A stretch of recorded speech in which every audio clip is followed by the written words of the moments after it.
Hi, I'm Kara from Los Angeles. Please like and subscribe to MSA. I lived with my single mom who worked as a stylist to A-list celebrities. Her work fascinated me and I always dreamt of walking in her footsteps. So when I turned 17, I started assisting her on her movie sets. That's where I met Jake for the first time. He worked as a set builder, and though we never spoke, I always thought he was kind of cute. One day, I was a bit early on the set when I saw him struggling with the set backdrop. Oh, there you go.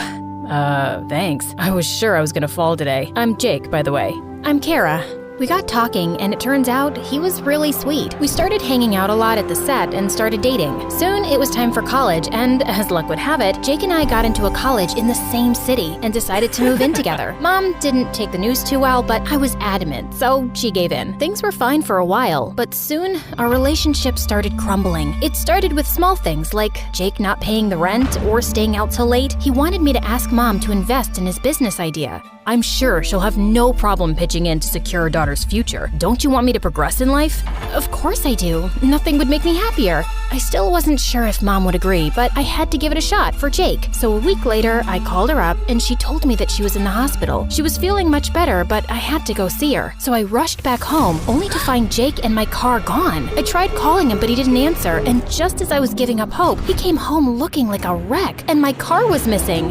What happened? Where's my car? The car's gone. I got into a bad accident, babe. Gone? What do you mean gone? My mom's not well and I had to go see her. What am I supposed to do now? I'm telling you, I got into an accident, but all you care about is your car and your mom. You're unbelievable. I didn't. But Jake slammed the door in my face. I felt so bad about the whole thing, so I decided to make up for it by selling my mom's vintage Rolex watch to get money for Jake's business. It broke my heart to part with it, but I had to do it for Jake. Mom was discharged soon after, but she was still mad at me for not showing up. I thought after Jake got the money, he'd be happy, but instead he got more distant. He was always on his phone or traveling, and if I asked him, he simply shrugged and said it was for business. But then one day when he was gone, I checked his bank statements and saw a transfer of $500,000 in his account. What are you doing? What the heck is this, Jake? Where did you get the money? I wanted to tell you sooner, but I got so caught up. I won the lottery. Isn't that amazing? A lottery? When? How?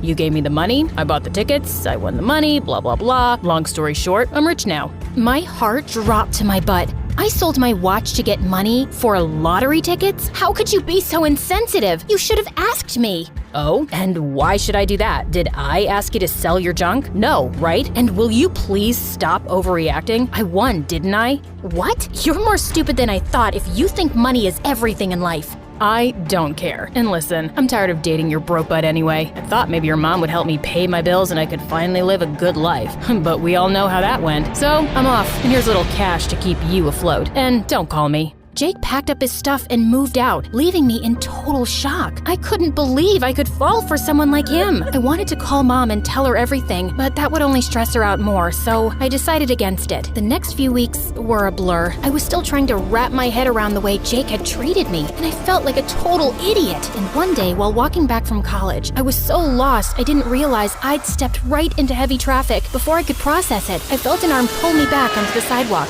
Hey, watch where you're going. Are you trying to get yourself killed? I looked up and saw the most gorgeous guy was towering above me like an angel. Oh my God, I'm so sorry. Thank you. Must have been thinking real hard for you to be so distracted. Yeah, something like that. Please, let me repay you. Maybe some other time. I have a feeling I'll see you again. I'm just glad you're okay. The stranger left and I went on my way, but I couldn't stop thinking about how he looked oddly familiar. The next day, I decided to break myself out of my slump and focus on my studies. When I arrived at class, I found out that we were assigned partners for a project, and my partner was the same guy who'd saved me. Well, this must be fate. Who would have thought we'd meet up again so soon? Wow, I had no idea we were in the same class. Well, now you do. I'm Noah. Noah and I hit it off immediately. He was funny, charismatic, and he always made me feel at ease. We were great together, and one day when he asked me out for a coffee date, I agreed. But just as I reached the cafe, I heard him talking on the phone with someone. You don't have to worry. I'll arrange the money for Mom's operation. I'm working on it as we speak. As soon as he saw me, he stopped and smiled. Hey, you're early. What happened? Why are you looking at me like that? Yeah, sorry. No problem. Let's go, shall we? Noah kept saying something, but my mind was spinning in all directions. Could it be that he was lying to me for money too? But why would he do that? So, I heard your mom's a stylist in LA. Huh? How do you know that? Everyone in college does. She's famous. You must be well off. It was almost as if an alarm went off in my mind as I got up. Noah, this was great.